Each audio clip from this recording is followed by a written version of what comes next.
अलिबागहून विद्यार्थ्यांसाठी एक अत्यंत महत्त्वाची आणि दिशादर्शक बातमी समोर येत आहे। 10वी आणि 12वीच्या परीक्षा संपल्यानंतर आता पुढे काय असा प्रश्न पडलेल्या विद्यार्थ्यांसाठी अलिबागमध्ये एका भव्य करिअर मार्गदर्शन शिबिराचे आयोजन करण्यात आले होते। श्री दिलीप विठ्ठल भोईर चॅरिटेबल ट्रस्ट आणि उत्कर्ष फाउंडेशन यांच्या संयुक्त विद्यमाने अलिबाग रेवस मार्गावरील होरायझन येथे हे शिबिर उत्साहात पार पडले। या शिबिरादरम्यान जिल्हा परिषद सदस्य दिलीप भोईर यांनी उपस्थित विद्यार्थ्यांना मार्गदर्शन करताना जीवनात नेहमी मोठी स्वप्ने पहा आणि ती पूर्ण करण्यासाठी योग्य दिशा निवडा असे महत्त्वपूर्ण आवाहन केले। तर जिल्हा परिषदेच्या गटनेत्या मानसी दळवी यांनी अशा प्रकारच्या शिबिरांमुळे ग्रामीण भागातील विद्यार्थ्यांना भविष्यातील नवनवीन संधींची ओळख होते आणि त्यांना योग्य दिशा मिळते असे प्रतिपादन केले। या शिबिराला चेंड्रे जिल्हा परिषद क्षेत्रातील 10वी आणि 12वीच्या शेकडो विद्यार्थ्यांनी आणि त्यांच्या पालकांनी उत्स्फूर्त प्रतिसाद दिला। जिल्हा परिषद सदस्य 2 वेळचे समाज कल्याण सभापती म्हणून त्यांची कारकीर्द त्यांनी घोषवलेली आहे। पण हे करत असताना समाजाप्रती काहीतरी देणं आहे हे लक्षात घेता जर पाहिलं तर मी आज पक्षप्रवेश केल्यापासून बरोबर आहे छोटं भाऊ मागच्या कालावधीमध्ये जरासा आम्हाला वाटलं की थोडासा आमचा आरक्षणाप्रमाणे मतदारसंघ चेंज होतो आणि तो मापगाव मतदारसंघ न राहता वैजाळीमध्ये जातो असं आम्हाला कळल्यानंतर प्रत्येक गावामध्ये प्रत्येक पंचायत न्याय छोटमशेठच्या माध्यमातून आरोग्याचे कॅम्प सुंदर असे संपूर्ण शारीरिक तपासणी प्रत्येक मतदाराची प्रत्येक ग्रामपंचायतीमध्ये आम्ही मोठा असा हा आरोग्याचा कॅम्प त्यावेळेस आम्ही घेतले। अतिशय सुंदर पद्धतीने ते हे केले कॅम्प आम्ही केले। त्याच्यामध्ये त्या मतदारसंघामधील जनतेला मतदारांना खूपसा लाभ झाला। कारण यशाकडून यशाकडे जायचं असेल तर एका योग्य गुरुची आणि मार्गदर्शनाची खूप गरज असते। तर आज मला माझा अनुभव इथे सांगायचा आहे तुम्हाला सर्वांना। माझं नाव मिताली मनोज घरत। सध्या मी एक्सपाउंड टेक्निवो या IT कन्सल्टन्सी कंपनीमध्ये SAP ABAP कन्सल्टंट म्हणून काम करते। गेली 2 वर्ष मी इथे काम करते। माझं शिक्षण हे बॅचलर्स इन परफ्युजन टेक्नॉलॉजी म्हणजे जी की एक पॅरामेडिकलची ब्रांच आहे त्याच्यात झालं पूर्ण। तर तुम्ही आता विचार कराल तिचं शिक्षण मेडिकलमधून झालं आहे आणि मी IT मध्ये कशी आली।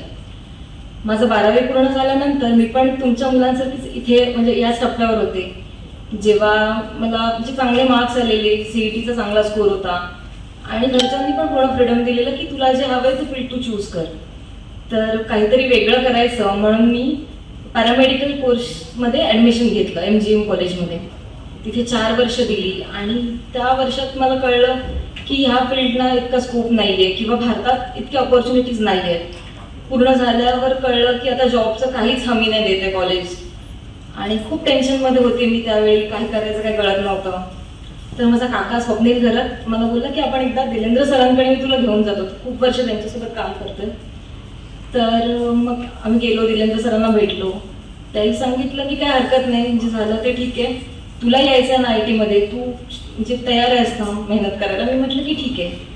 तर तेही मला सांगितलं की तू बेसिक ITचे कोर्सेस कर म्हणजे ज्याने तुला फक्त लँग्वेजेस येतील आणि तू ये। मग उत्कर्ष माध्यमातून मला 3 महिन्याचं SAP ABAPचं ट्रेनिंग भेटलं आणि तिथूनच मला काही जॉबची हमी दिलेली। माझा पहिलाच इंटरव्ह्यू शेड्यूल झाला आणि त्यात मी सिलेक्ट झाली। तर त्याच एक्सपाउंड टेक्निकोमध्ये माझ्या काकांथ्रू दिलेंद्र सरांना आम्ही सगळे काका म्हणतो त्यांच्या थ्रू मला जॉब मिळाला। सुरुवात कमी पॅकेजनी झालेली म्हणजे जसं की आता अनुष्काने सांगितलं 2.4 लाखनी माझी सुरुवात झाली।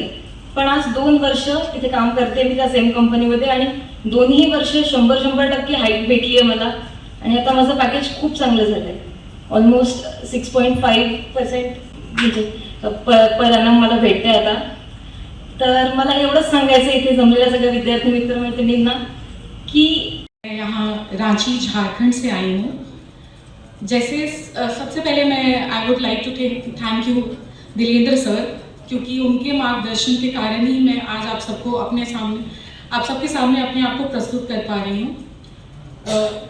जब सभी स्टूडेंट्स के जैसे मुझे भी after completing my graduation I thought कि कैसे क्या करूं कि मुझे भी कंपनी हायर करे, अपने कॉन्फिडेंस को कैसे बिल्ड करूं आप सबके सामने, जैसे अभी अपने आप को प्रस्तुत कर पा रही हूँ वैसे मैं कंपनी के सामने अपने आप को कैसे प्रस्तुत कर सकूं।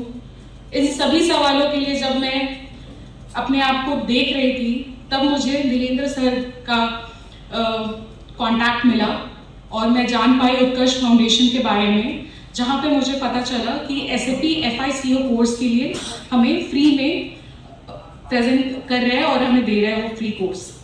फिर मैं रांची से यहाँ आने के लिए कुडाल थोड़ी नर्वस थी, मुझे लग रहा था कि मैं कैसे आऊँगी, नए जगह पे नए लोग होंगे, बट सभी चीज़ें मेरे लिए बहुत आसान हो गई जब मैं यहाँ आई। मैं जाना सब कुछ, ट्रेनिंग हमें बहुत अच्छे से मिली, सर का गाइडेंस बहुत अच्छे से मिला हमें, एंड एवरीथिंग वेंट वेल, वेरी वेल।